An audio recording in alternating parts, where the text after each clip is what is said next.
So, y'all ready to hear something that's going to be a bit controversial? And that's okay. No worries, guys. I'm going to be the whistleblower for us, okay? Especially for the people of my generation. Because I know I'm not the only person to feel this way. I know it, right? So it's okay. I will be the one to share this. So, here we go. Dear parents, just because you are a present parent, it does not mean you are a good parent. Okay? Again, just because you are a present parent, it does not mean you are a good parent. What I mean, and I'm sure it's so many of you out there who agrees with me, but I'm 34, okay? My mother just turned, well, my mother will be turning 61 tomorrow, and my father, if he was still alive, would be 80.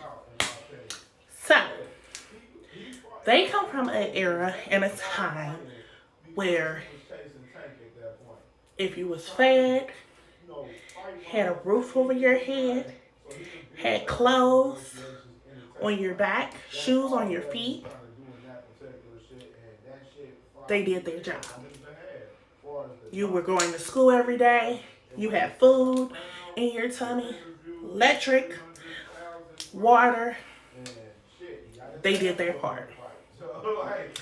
And as we, my generation, started coming up, we started letting them know that it's a lot more to parenting than having a roof over my head, having food in my stomach, electric, clothes on my back, etc.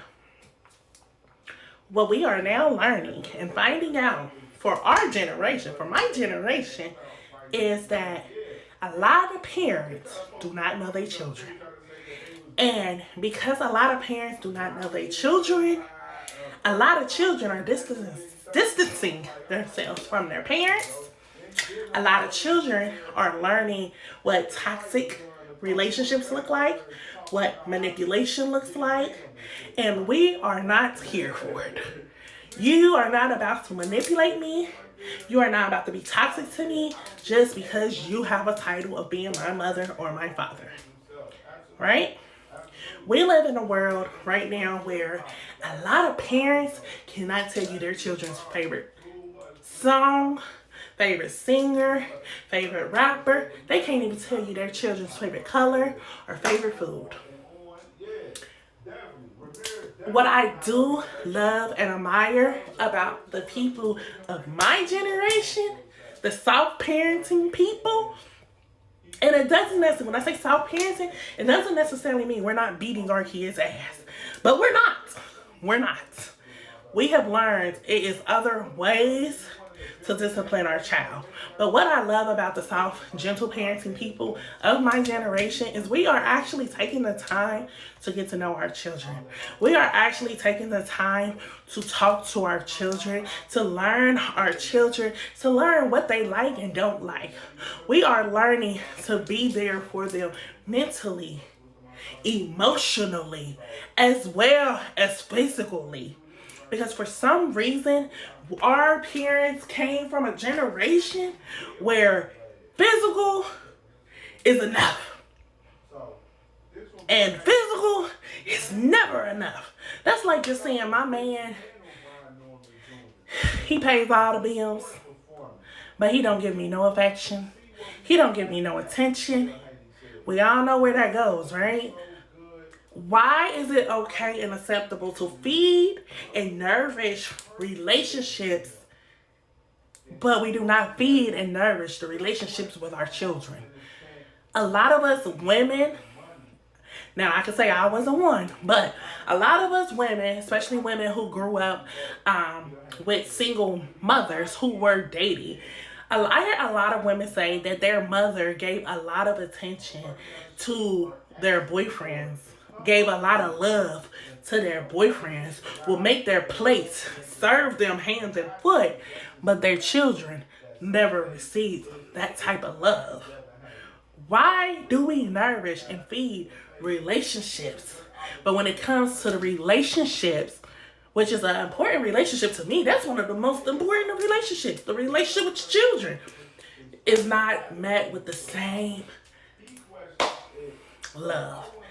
Like, one of the biggest things I have always told myself is when I become a parent, that I am going to make sure that I am a present parent.